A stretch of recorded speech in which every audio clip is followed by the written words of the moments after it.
மலையாளத்துல விக்ருதி, பீமண்டே வழி, ஜனகணமன, சவுதி வெள்ளக்கா உள்ளிட்ட படங்களில் நடித்த நடிகை தான் வின்சி அலோஷியஸ் அப்படின்றவங்க. 2023 வெளியான ரேகா அப்படின்ற ஒரு மலையாள படத்துல நடிச்சு சிறந்த நடிகைக்கான கேரள அரசின் விருதை வென்றிருந்தாங்க இவங்க அப்படின்றது குறிப்பிடத்தக்கது. இவங்க ரீசெண்டா பார்த்தோம் அப்படின்னா பாலியல் துன்புறுத்தல் குறித்து பேசி பரபரப்பை ஏற்படுத்தி இருந்தாங்க அப்படின்றதும் குறிப்பிடத்தக்கது. சமீபத்துல கூட கேரளாவில் நடந்த நிகழ்ச்சியில கலந்துகிட்ட இவங்க என்ன சொல்லியிருந்தாங்க அப்படின்னா, இனி நான் போதைப் பொருள் பயன்படுத்தும் நடிகர்கள் நடிக்கிற படங்கள்ல நடிக்க மாட்டேன் அப்படின்ற மாதிரி சொல்லியிருக்காங்க.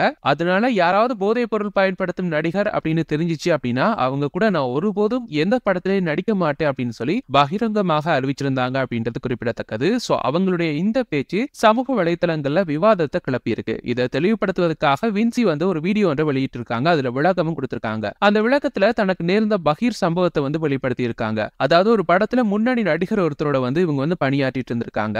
அப்ப போதைப் பொருள் பயன்படுத்தி இருந்திருக்காரு அந்த குறிப்பிட்ட நடிகர். சோ அவர் இவங்க கிட்ட போய் தவறாக நடந்துக்க முயற்சி செய்திருக்காராம். அதாவது இவங்க போட்டிருக்க ட்ரெஸ்ஸை அட்ஜஸ்ட் பண்றதுக்காக இவங்க கேரமனுக்கு போக இருந்திருக்காங்க. சோ அந்த டைம் பார்த்தோம் அப்படின்னா அந்த குறிப்பிட்ட நடிகர் நானும் உங்க கூட வர்றேன், நீங்க ரெடியாக நான் உதவி செய்யறேன் அப்படின்ற மாதிரி ரொம்ப மோசமான ஒரு கேள்வியை இவங்க கிட்ட கேட்டிருக்காரு அப்படின்னு சொல்லப்படுது. ஆனா இவங்க அவரை தவிர்த்துட்டு உள்ள போயிட்டாங்களாம். சோ அதுக்கு பிறகுதான் படப்பிடிப்பு தளத்துல அவர் வாயில இருந்து வெள்ளையாக ஏதோ ஒன்று டேபிள்ல சிந்தி விழுந்திருக்கு. சோ அப்பதான் இவங்களுக்கு விளங்கி இருக்கு அவர் போதைப் பொருள் பயன்படுத்தி இருக்காரு அப்படின்றத உறுதி செய்திருக்காங்க. இப்படி படப்பிடிப்பு தளத்துல நடந்துக்கிறது ஏற்றுக்கொள்ள முடியாத ஒரு விஷயம். இதனாலதான் நான் போதைப் பொருள் பயன்படுத்தின நடிகர்கள் கூட நடிக்க மாட்டேன் அப்படின்ற மாதிரி சொன்னேன். சோ இதனால நிறைய திரைப்பட வாய்ப்புகள் எனக்கு மிஸ் ஆயிருக்கு. பட் அதை பத்தி எனக்கு கவலையே கிடையாது அப்படின்ற மாதிரி அவங்க சொல்லியிருக்காங்க. சோ இதை அடுத்து அந்த நடிகர் யார் அப்படின்றது மலையாள நடிகர் சங்கமான அம்மாவில உள்ள நிர்வாகிகளை சந்தித்து இவங்க சொல்லியிருக்காங்க அப்படின்ற மாதிரி சொல்லப்படுது. அந்த நடிகர் வேறு யாரும் இல்லையாங்க, விஜயுடைய பீஸ்ட், அஜித்துடைய குட் பேட் அக்லி போன்ற திரைப்படங்கள் நடித்த ஷைன் டாம் சாக்கோ அப்படின்னு இப்ப தெரிய வந்திருக்கு. சமீபத்துல வெளிவந்த குட் பேட் அக்லி திரைப்படத்துல